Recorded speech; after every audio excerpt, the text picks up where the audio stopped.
Fils de l'homme retourner. Car 1000 ans sont à des yeux comme le jour d'hier, quand il n'est plus. Et comme une veille de la nuit, tu les emportes, semblable à un songe. Oui, le matin passe comme l'herbe, elle fleurit le matin et elle passe. On la coupe le soir et elle sèche. Nous sommes consumés par ta colère et ta fureur nous épouvante. Tu mets devant toi nos iniquités et la lumière de ta face nos fautes cachées. Tous nos jours disparaissent par ton courroux. Nous voyons nos années s'évanouir comme un son. Les jours de nos années s'élèvent à 70 ans et pour les plus robustes à 80 ans. Et l'orgueil qui l'en tire n'est que peine et misère, car il passe vite et nous nous envolons. Qui prend garde à la force de ta colère et à ton courroux selon la crainte qui t'est due. Et le verset 12, enseigne-nous à bien compter nos jours, afin que nous appliquions notre cœur à la sagesse. Amen. Alors je vais juste prier le Seigneur. Voilà, parce que ce n'est pas moi qui dois prêcher, c'est lui qui doit prêcher. Je dis que c'est lui le consolateur. Amen. Voilà, donc on va prier que voilà, son esprit puisse s'exprimer. Vous te rappelez ce corps qu'on appelle Kwaku Daniel, mais qui est le corps de Jésus-Christ. Amen. Alléluia. Amen. Merci Seigneur pour ta grâce. Alors, mon sujet de cette prédication, c'est le verset 12. Enseigne-nous à bien compter nos jours, afin que nous appliquions notre cœur à la sagesse. Enseigne-nous à bien compter nos jours, afin que nous appliquions notre cœur à la sagesse. Et comme j'ai dit, c'est ça mon sujet. Et le mot qui va me permettre d'apporter ou de développer ce sujet, c'est le mot compter. Comme une clé qu'on va prendre pour entrer dans le message. Voilà. Parce qu'il faut une clé pour entrer dans un endroit. Et le mot clé, c'est le mot compter. Compter, qu'est-ce que ça veut dire? C'est savoir faire un calcul pour trouver le nombre ou la quantité d'une chose. C'est ça compter.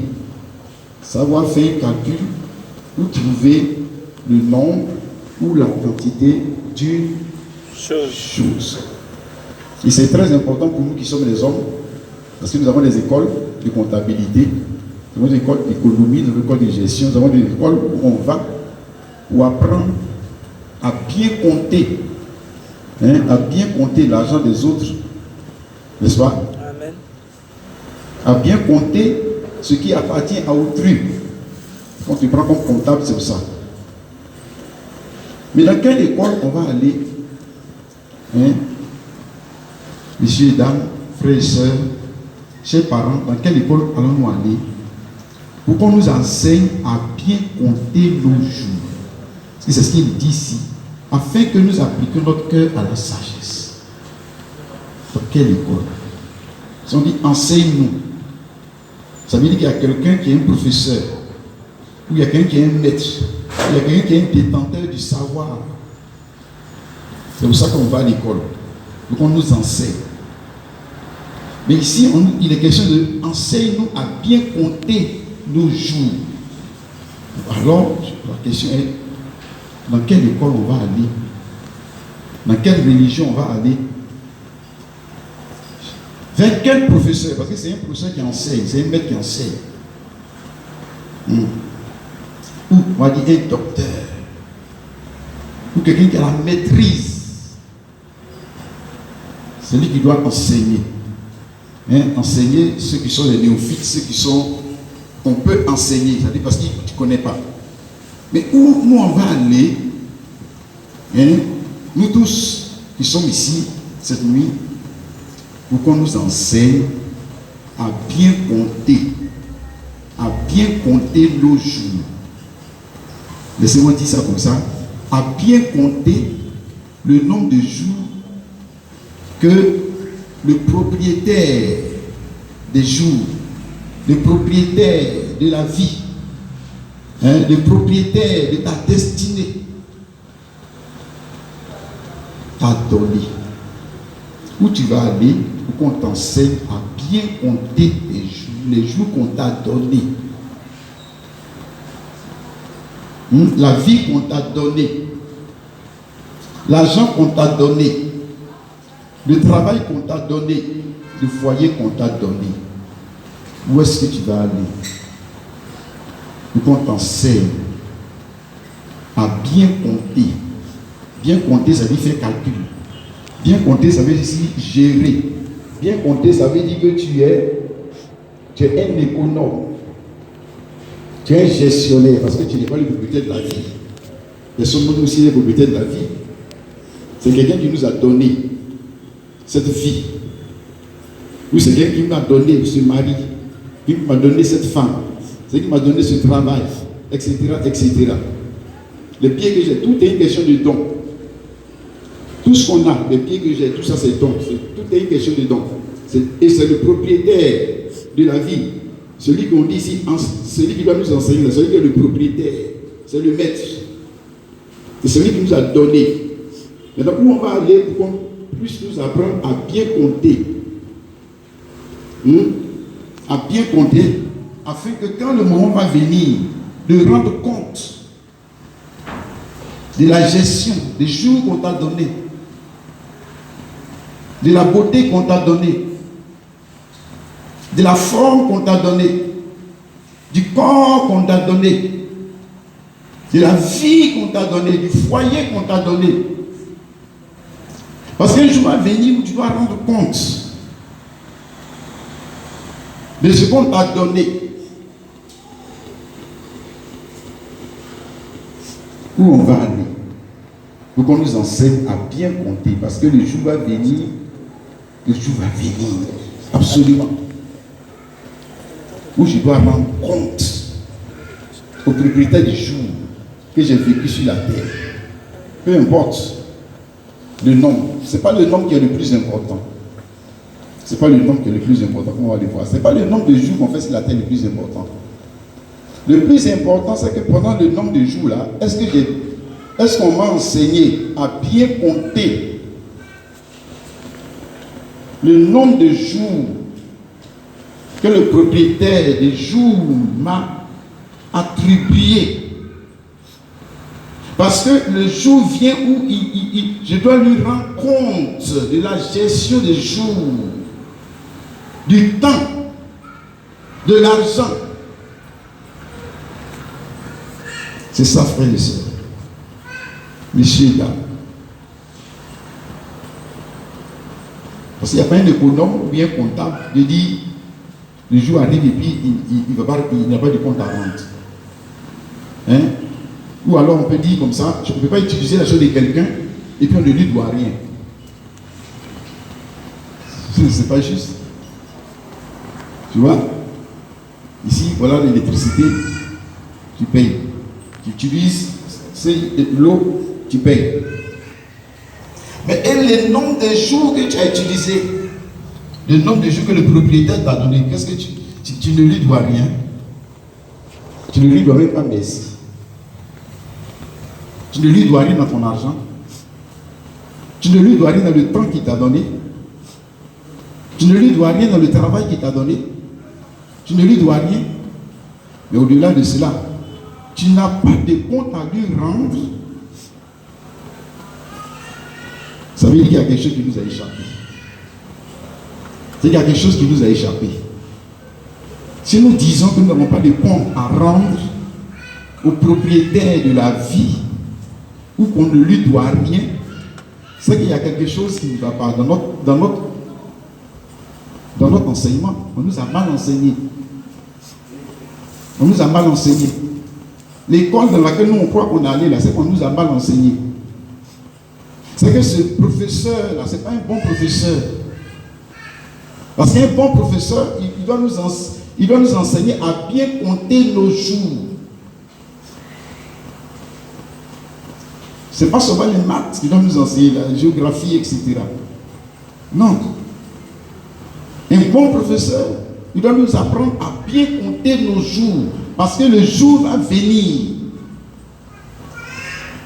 où nous tous qui sommes dans ce lieu devons rendre compte de la gestion du jour, la gestion du temps, la gestion de l'argent. L'argent, on dit mon argent, bon, ça c'est une manière de parler. Non, c'est l'argent de Dieu qui t'a donné. Ma vie, non, c'est pas ta vie, c'est pas pour toi. C'est quelqu'un qui t'a donné.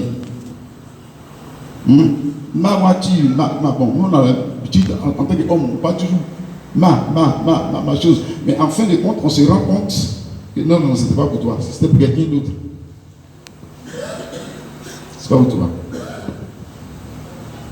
Je dis, si nous vivons dans ce monde et que nous pensons que un jour, nous ne pas un jour, nous allons rendre compte de la gestion des choses, mais ça, on fait ça dans ce monde, c'est qu'il y a quelque chose qui nous a échappé. Ça veut dire que nous ne sommes pas bien éclairés. Et Jésus l'a dit ici dans Jean chapitre 8, le verset 12, c'est un verset que la plupart de ceux qui vont à l'église connaissent. Jésus leur parle de vous et dit, je suis la lumière du monde. Celui qui me suit ne marchera pas dans les ténèbres, mais il aura la lumière de la vie. Il n'a pas dit je suis la lumière du quartier, je suis la lumière du... Bon, voilà, c'est la lumière, ce n'est pas la lumière du monde, c'est la lumière de cette salle. Je suis la lumière du monde. Pas je suis la lumière d'Israël. Non. Je suis la lumière des Blancs. Non. Et puis les Noirs, ils ont la lumière. Mais je suis la lumière du monde. Dans le naturel, la lumière du monde, c'est le soleil. C'est-à-dire qu'il faut commencer dans le naturel, puis tu vas comprendre ce qu'il veut dire. Si tu comprends dans le naturel, c'est que tu dois comprendre ce qu'il veut dire. La lumière, c'est quelque chose qui est indispensable. Maintenant, la lumière du monde, pas dire lampadaire. Je ne suis pas lampadaire. Lampadaire, ça c'est la lumière de la rue. Ce n'est pas la lumière du monde. Lumière du monde, naturellement, c'est le soleil. C'est le soleil qui est la lumière du monde.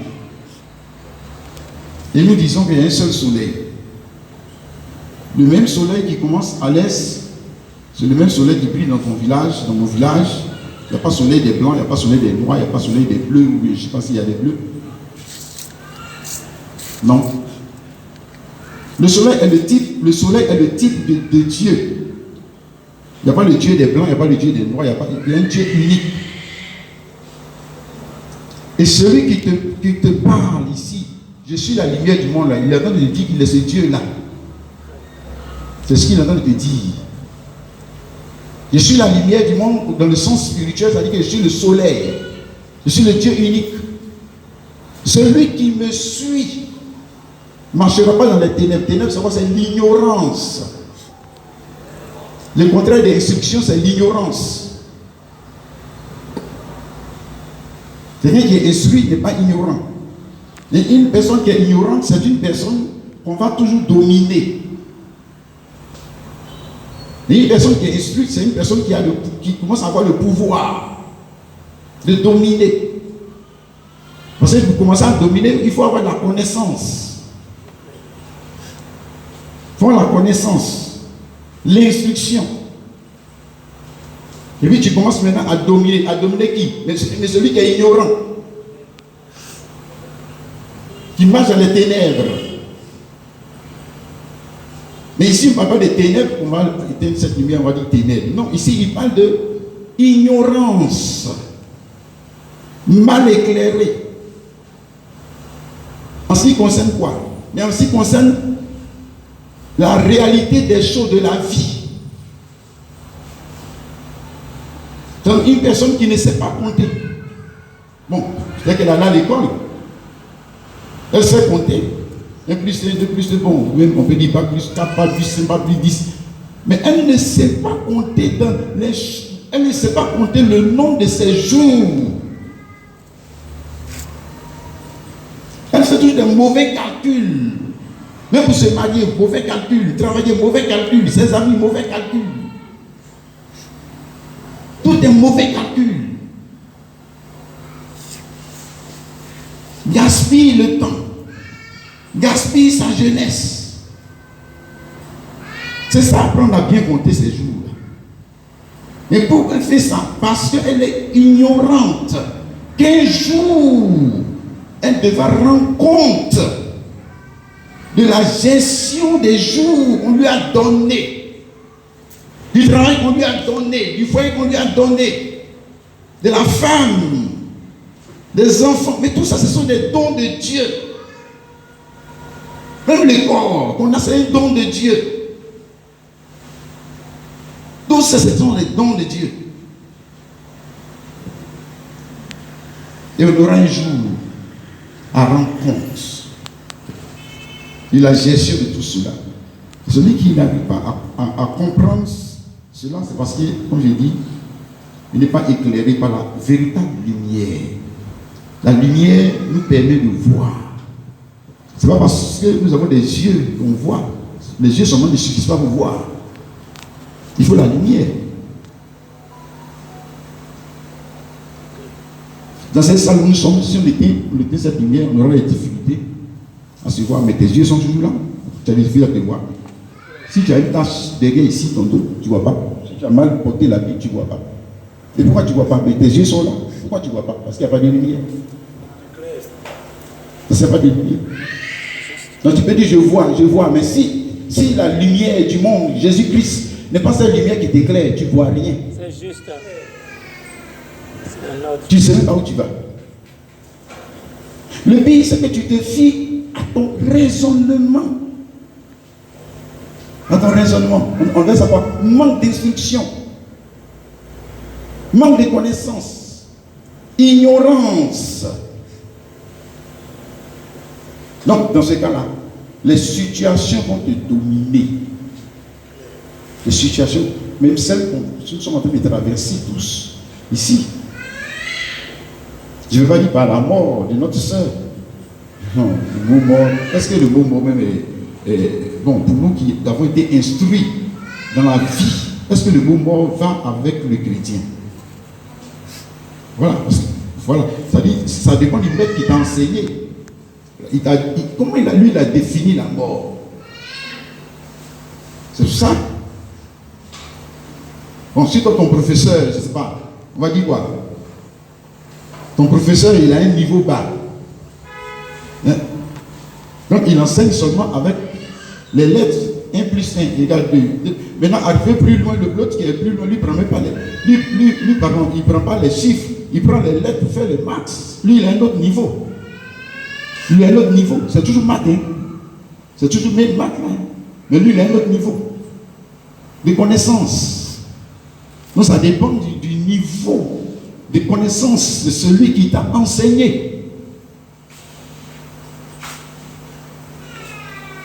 Pour que tu commences maintenant à bien définir les choses. Chrétien meurt? Jamais. Chrétien ne meurt pas. Ceux qui meurent, c'est nous qui sommes ici. Sinon, ceux qui sont passés de l'autre côté, là-bas, nous on dit ils sont morts. C'est faux, c'est pas vrai. Eux, ils sont vivants. C'est nous les morts. Amen. C'est nous les morts. Mais ça, il faut venir dans la Bible pour comprendre cette définition. C'est juste. Il faut suivre la lumière du monde pour être éclairé dans la connaissance des choses visibles comme invisibles. Tu commences à les voir maintenant. Tu es dans ce monde, c'est vrai, mais tu vois au-delà de ce monde. Amen. Il y a une vie après la mort. C'est juste. Tout ne finit pas dans la tombe. Non. Tout ne s'arrête pas dans la tombe. Non. Il y a une vie après la mort. Et la lumière de Jésus-Christ, d'ailleurs, il était aucun allié sur la lumière du monde. Il était à l'est. Il serait céleste. C'est tous les types concordent. Lui, il est le soleil. Il est le soleil où il va commencer à prêcher. Où le soleil commence à briller. Ce n'est pas au sud. C'est à l'est. Amen. Et il se pousse, on dit, à l'ouest. C'est pourquoi l'évangile a commencé à l'est. Tout ça, c'est l'éthique parfaite pour nous montrer qu'en réalité, effectivement, c'est le Dieu créateur qui est à l'œuvre. Amen. Il ne va pas prendre même ses principes pour nous éclairer. Vous voyez, nous revenons dans notre texte. Et Moïse qui a dit ça, ici c'est la prière de Moïse. Le verset dit, prière de Moïse, homme de Dieu. C'est Moïse qui a fait cette prière. Enseigne-nous à bien compter nos jours. C'est Moïse qui a fait cette prière. Mais Moïse, c'était pas un ignorant. Un homme qui manquait d'instruction. La Bible dit ici que ce Moïse, il a été, Actes chapitre 7, le verset 22, Moïse fut instruit dans toute la sagesse des Égyptiens. Et il était puissant en parole et en œuvre. Sagesse des Égyptiens, c'est pas ce qu'on enseigne dans nos écoles aujourd'hui. Si? Donc il a été instruit dans toute la sagesse des Égyptiens. Si ça vous comptez avec les chiffres, avec les lettres, il le sait. Il sait le faire. Mais il est en train de nous dire quelque chose dans ce psaume. Il est en train de nous dire que malgré qu'il a été enseigné, on peut dire éclairé, instruit, dans toute la sagesse des Égyptiens, mais dans toute la sagesse des Égyptiens, on n'enseigne pas à bien compter les jours. C'est ça qu'il est en train de dire. On n'enseigne pas. Cette matière-là n'est pas dans leur école. Cette matière n'est pas dans leur religion, parce qu'eux aussi ils ont leur religion. Cette matière n'est pas dans leur tradition. On n'enseigne pas cela. Aujourd'hui, il n'aurait pas fait cette prière. Enseigne-nous à bien compter nos jours, afin que nous appliquions notre cœur à la sagesse. Celui qui va nous enseigner, c'est un maître. Il y a un seul maître qui peut nous enseigner. Le Seigneur Jésus-Christ. Alléluia. Amen. C'est formidable. Laissez mon frère et ma soeur. Amen. Ici dans 1 Jean chapitre 5, du verset 20, c'est cela que l'apôtre Jean dit. 1 Jean 5, 20. Nous savons aussi que le Fils de Dieu est venu et qui nous a donné l'intelligence pour connaître le véritable. Et nous sommes dans le véritable en son Fils Jésus-Christ. C'est lui qui est le Dieu véritable et la vie éternelle. Amen. D'abord, commençons par là-bas. Le Fils de Dieu est venu, il nous a donné l'intelligence. Donc ça veut dire qu'il y a quelque chose, il y avait une intelligence qu'on n'avait pas. Et il y a une intelligence qu'on n'aura jamais si on ne veut pas recevoir ce grand maître qu'est Jésus-Christ. Jamais. Jamais. Il est venu donner l'intelligence. Parce que c'est une intelligence qui n'est pas de ce siècle. Donner l'intelligence, c'est donner le savoir. Donner l'intelligence, c'est donner la connaissance. Donner l'intelligence, c'est donner l'instruction. Donner un enseignement qui va permettre à l'homme d'être intelligent, sage, en ce qui concerne la gestion du temps. C'est important. La gestion du temps que Dieu nous donne. On n'a pas tout le temps pour faire ce qu'on veut. Mais surtout, pour recevoir Jésus-Christ, le maître de la vie, le maître du temps, le maître des maîtres, le professeur des professeurs, celui qui n'a jamais été enseigné, mais qui est venu nous enseigner. Il est venu pour nous donner l'intelligence. J'espère que dans cette veillée, au-delà de, on va dire quoi, de pleurer, de nous affliger, nous allons comprendre aussi que la maison de deuil fait partie des moyens que Dieu a établis pour nous enseigner. Amen. la maison de deuil, font partie des choses ici dans le livre d'Ecclésiaste. Laissez-moi trouver ça pour vous. Ecclésiaste chapitre 7. Il est dit, le verset 2, mieux vaut aller dans une maison de deuil que d'aller dans une maison de festin. Car c'est là la fin de tout homme. Et celui qui vit prend la chose à cœur. Amen. Donc, il vaut mieux aller dans une maison de deuil que d'aller dans une maison, mais en temps normal. Nous, on nous a enseigné que non, il ne faut pas aller dans une maison de deuil. Il faut mieux aller dans une maison de festin. Mais celui qui fréquente une maison de festin, lui ne sera jamais enseigné. Parce qu'il y a l'enseignement même pratique de la vie. La vie et les événements de la vie sont déterminés par le Créateur pour nous enseigner. Pour nous enseigner. Et la maison de deuil, je vais dire comme cela, funérailles, fait partie des choses que le Créateur a établies sur la terre pour nous enseigner à être moins orgueilleux. Moins orgueilleux, moins suffisant. Parce qu'il suffit un peu qu'ils nous bénissent, nous pensons que c'est nous qui sommes les propriétaires de la vie. C'est ce qu'on croit. Non.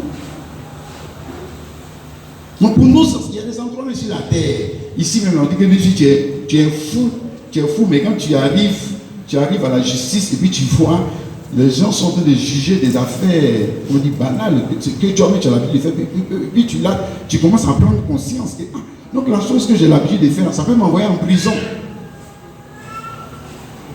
Tu n'as pas besoin d'aller à l'école pour ça. Il y a des endroits où il faut aller. Ce n'est pas toujours à l'école qu'on apprend les choses de la vie. Mais si tu es fou, même là, va à l'hôpital. Tu vas voir les gens là-bas couchés, et puis tu vas commencer à être moins orgueilleux. Tu vas commencer à rentrer en toi-même. Donc je dois apprécier la vie. Je ne dois pas gaspiller. Et donc ici, il parle de la maison de deuil. C'est là que l'on prend la chose à cœur. Et ce serait pour moi, ce serait manquer l'enseignement de Dieu que de dire, oh, la sœur Geneviève n'est plus, oh, la sœur Geneviève n'est plus. Donc réfléchis sur toi-même aussi. Sur toi-même aussi. Sinon tu as manqué le but. C'est que tu as manqué le but. C'est que tu as manqué le but. Réfléchis sur toi. Si ça avait été toi, quel serait ton sort? Dans la comptabilité, l'argent de Dieu que tu as volé, le temps de Dieu que tu as volé, les choses même que tu as volées, quel serait ton sort? Réfléchis sur toi-même. Ce serait absurde. Il dit, oh, celui-ci est mort. Ah, ça s'arrête là. Oui, lui, il est parti. Mais est-ce que tu sais que sa condition est meilleure que la sienne où nous sommes? Il faut venir maintenant vers le maître de la vie, il va te montrer ça. Il va t'enseigner cela. Donc on dit celui qui vit, on n'a pas dit celui qui est mort prend la chose à cœur, celui qui est parti prend la chose à cœur. Non. Celui qui vit, c'est celui qui vit, qui doit prendre. Et même là encore, maintenant nos funérailles sont devenues maintenant festives. C'est-à-dire festives, c'est-à-dire ce n'est même plus des moments de réflexion. On vient le dire, on va venir chercher femme dans ça l'encontre. Même Dieu a. C'est-à-dire que malgré tout ce que tu fais, Dieu a encore créé une situation pour il essaie de te faire prendre conscience. Là encore, tu veux toujours t'amuser.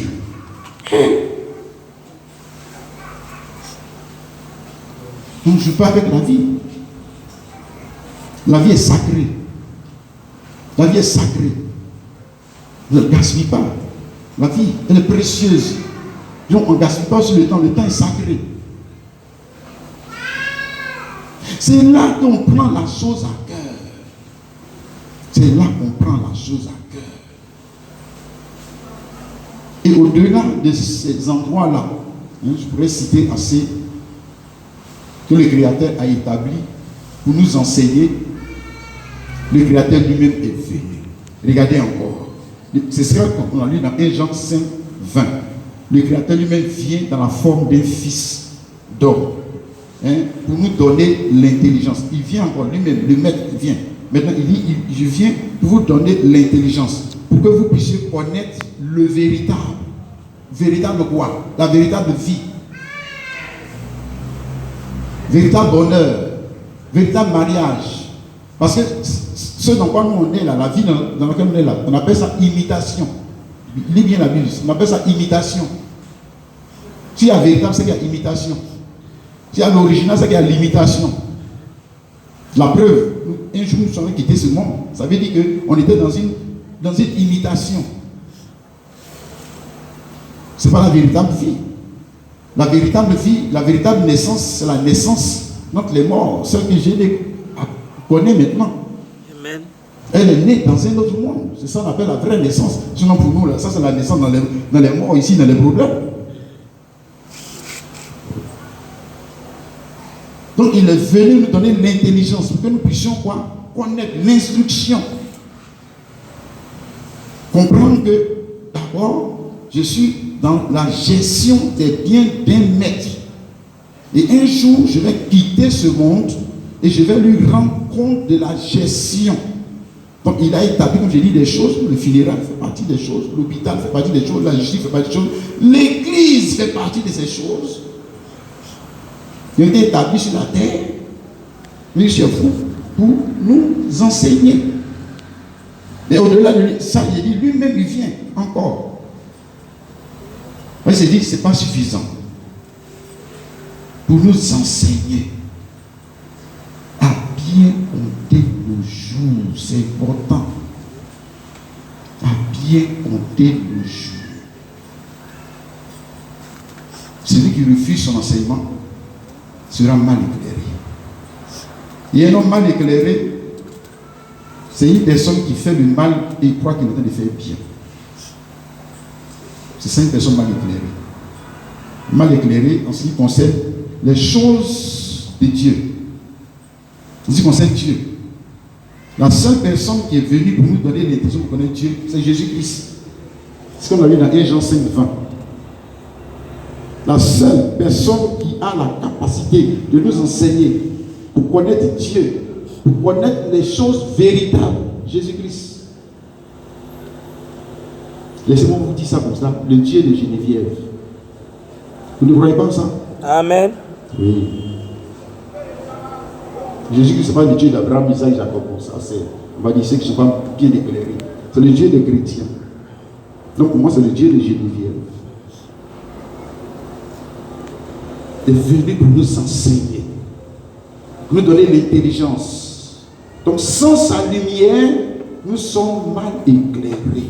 Et une personne qui dit mal éclairé, il dit même regardez, j'ai mal éclairé, dans ta chambre là-bas bien, il n'y a pas bonne lumière, donc tu peux mettre la bien à l'envers, pour toi c'est bien, mais quand tu sors la lumière, tu vas dire, hé madame, la vie là, vous l'avez mal portée.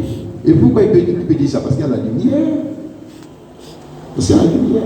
Mais il y a une tâche ici, il y a une tâche. Tu n'es pas bien coiffé. Mais pourquoi tu n'es pas bien coiffé? Parce qu'il y a la lumière. Alors que toi, tu crois que tu avais bien fait. Mais sors à la lumière. Et tu verras que ce n'est pas bien fait. Mais tu vas pouvoir t'arranger. Arranger les comptes avant de paraître devant ton Créateur pour rendre compte de la gestion de la vie. Laissez-moi lire ceci. Matthieu 11, 28. Juste deux passages et nous allons nous arrêter là. Matthieu 11, 28. Il dit ceci. Venez à moi, vous tous qui êtes fatigués et chargés, et je vous donnerai du repos. Prenez mon joug sur vous et recevez mes instructions. Car je suis tout humble de cœur, et vous trouverez le repos pour vos âmes. Alors ça c'est des paroles fortes. Pour nous qui sommes fatigués et chargés. Venez à moi, vous tous qui êtes fatigués et chargés par les mauvais calculs. Venez à moi. Vous tous êtes fatigués et chargés. Il n'a pas dit venez à moi après votre mort. C'est avant. Je vous donnerai le repos. Il n'a pas dit je vous donnerai le repos après votre mort. Le Maître, Jésus-Christ, ne nous a jamais enseigné cela. Voilà ce qu'il nous a enseigné. Venez à moi, vous tous qui êtes fatigués, chargés, je vous donnerai le repos. Quand? Après la mort? Jamais. Avant.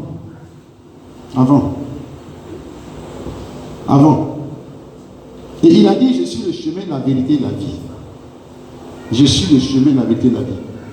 Qui peut dire la vérité plus que la vérité elle-même? Voilà ce que lui dit. Venez à moi, vous tous êtes fatigués, chargés, je vous donne le repos. Je dis, qui peut dire la vérité plus que la vérité elle-même? Qui peut montrer le chemin mieux que le chemin lui-même? Qui peut donner la vie mieux que la vie elle-même alors qu'il dit je suis le chemin, la vérité et la vie? Donc qui peut parler mieux que lui? Personne. Donc lui dit, venez à moi, vous êtes fatigués et chargés, je vous donnerai le repos. Il n'a pas dit priez pour le repos. Il dit venez à moi. Venez quand? Venez maintenant. Maintenant. Ne priez pas pour le repos. Non. Venez maintenant. Et il n'a pas dit papa viens pour ton fils. Ou bien fils viens pour ton papa. Chacun vient pour lui-même. Il y a des choses qu'on doit faire nous-mêmes. Notamment l'instruction. Tu ne vas pas à l'école pour quelqu'un. Ton papa ne va pas à ta place. Ou ta maman ou ton frère. C'est toi-même qui vas à l'école. Pour recevoir l'instruction. Tu vas dire, venez à moi. Il ne va pas dire après la mort. Donc on suit le Maître. Il n'a pas dit prier pour repos. Venez maintenant. Et vous rentrez dans le repos. Dans le repos de quoi? Le repos éternel. Ce n'est pas repos maladie. Ce n'est pas repos sabbatique. Ce n'est pas repos de 7e jour. Ce n'est pas repos semestriel. Ou bien ce n'est pas repos mensuel. C'est repos éternel. Jésus n'est pas venu pour nous mettre encore dans l'histoire des temps. Il est venu pour nous faire entrer dans les choses éternelles. Amen. Parce que lui-même, il est la vie. Quelle vie? Pas temporelle, éternelle. Donc venez à moi, vous tous êtes fatigués, chargés, je vous donnerai le repos. C'est absurde. Après avoir dit ça, et puis maintenant, moi, Papa Daniel, je vais venir prier pour le repos de quelqu'un. Mais c'est ça que j'ai été mal éclairé. Et je suis en train de mal éclairer les gens. Alors il dit, venez. Ici, Romains. J'ai dit, j'avais lu les deux passages. Le deuxième passage, c'est dans Romains. Romains 8, le verset 1. Romains 8, 1, il dit, il n'y a donc maintenant aucune condamnation pour ceux qui sont en Jésus-Christ. Et ça encore ajoute, il n'a pas dit après la mort. Non. Il dit avant. Il n'y a plus de condamnation. Il n'y a plus de condamnation pour ceux qui sont en Jésus-Christ. La condamnation est finie. Mais pour ceux qui ne sont pas en Jésus-Christ, ceux qui refusent ce Maître, qui refusent son enseignement, mais ils seront condamnés à faire quoi? Mais à restituer l'argent qu'ils ont volé, le temps qu'ils ont volé. Quand on va leur faire rendre compte, ils doivent restituer. Ils doivent réparer les torts que les actes ont causés à Dieu, que la vie a causé à Dieu. Maintenant, sachant que nous-mêmes, nous qui sommes des hommes, nous ne pouvons pas réparer les torts que nos actes ont causés à Dieu. Voici ce qu'il dit. Il n'y a donc maintenant aucune condamnation pour ceux qui sont en Jésus-Christ.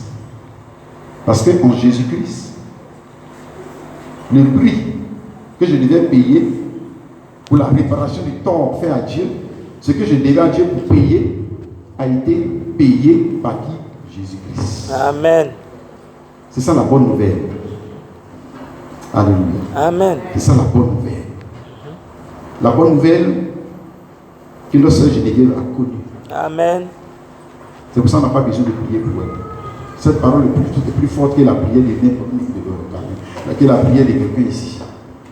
Cette parole suffit pour nous consoler, pour savoir qu'il n'y a pas de condamnation. Qu'elle est passée de la mort à la vie. Amen. C'est ce que Jésus a dit. Celui qui écoute ma parole est passé de quoi? De la mort à la vie. Et donc, c'est que nous on appelle vie, là, lui il appelle sa mort. Regarde le maître. Amen. C'est que nous on appelle belle vie, là, lui il appelle sa mort. Donc elle est passée de la mort à la vie. Il n'y a plus de condamnation. Amen. Pour elle. Mais pour nous qui sommes ici, je reviens vous dire, quel sera notre sort? Quand le moment va venir de quitter ce monde et de rendre compte. Et de rendre compte. Et de rendre compte de toutes les choses qu'on a cachées. Et je vous ai dit que quand il y a la lumière, rien n'est caché. Il a dit, je suis la lumière. Quand on rentre dans sa présence, rien n'est caché. Rien n'est caché. On dit, j'ai bien caché cette affaire. Non, rentre dans la lumière. C'est une question de rentrer dans la lumière. Rien n'est caché. Tout devient clair. La seule manière d'échapper à cette condamnation, c'est de recevoir le Dieu de Geneviève. Amen. Jésus-Christ. Amen. Jésus-Christ qu'elle a servi. Amen. Et qu'il a rappelé pour lui. C'est juste. Alléluia. Amen. Pour que sa vie soit aussi un témoignage. Nous tous qui l'avons côtoyé, nous devons comprendre qu'est-ce qui faisait qu'il y avait une attraction dans la vie de cette personne. Jésus-Christ. Amen. C'est là la différence. Et ce même Jésus-Christ, il est ici. Amen. Et il nous parle pour nous consoler, mais pour nous montrer aussi quoi? Ce que nous devons faire pour que nous aussi, quand le moment va venir de quitter ce monde, d'aller à lui, nous soyons dans la paix, dans la joie. Pourquoi? Parce qu'il n'y a plus de condamnation. Plus de condamnation. Pas parce qu'on a crié, ici gêné, prendre notre tête, cogner les murs. Jamais. Mais parce que nous avons accepté Jésus-Christ, le consolateur. Amen. Amen. Que sa paix demeure avec nous. Amen. Permettez que je prie maintenant pour finir. Notre Père Dieu, j'ai essayé avec le langage des hommes de parler de toi, de parler des réalités qui sont après la mort, mais de parler aussi du jugement qui nous attend, du compte que nous aurons à rendre. Oh mon Dieu, nous avons besoin aussi de prier comme Moïse. Enseigne-nous à bien compter nos jours, afin que nous puissions appliquer notre cœur à la sagesse. Seigneur, je prie pour mon frère Marcel. Tu es le consolateur. Quelle parole nous les hommes nous pouvons dire qui va le consoler? Nous ne sommes pas des consolateurs. C'est toi le consolateur. S'il te plaît, manifeste ta grâce dans sa vie. Toi qui l'as appelé pour te servir, quoi qu'il arrive. Seigneur, tu es le mieux placé pour le consoler. Pour consoler aussi les parents de nos sœurs Geneviève, pour consoler ses amis, pour consoler ses collègues, pour consoler tous ceux qui ont besoin de ta consolation. Parce que ta consolation est meilleure que celle des hommes. Oh Dieu, regarde le cœur affligé et console. Regarde le cœur abattu et console. Et manifeste ta grâce, ta bonté. Et surtout rassure nos cœurs. Toi, si tu peux nous convaincre, Seigneur, que de l'autre côté, c'est trouve une meilleure vie. Et qu'il n'y a pas lieu de s'affliger éternellement ici. Merci de le faire. Amen. Amen. Je laisse la place aux dirigeants.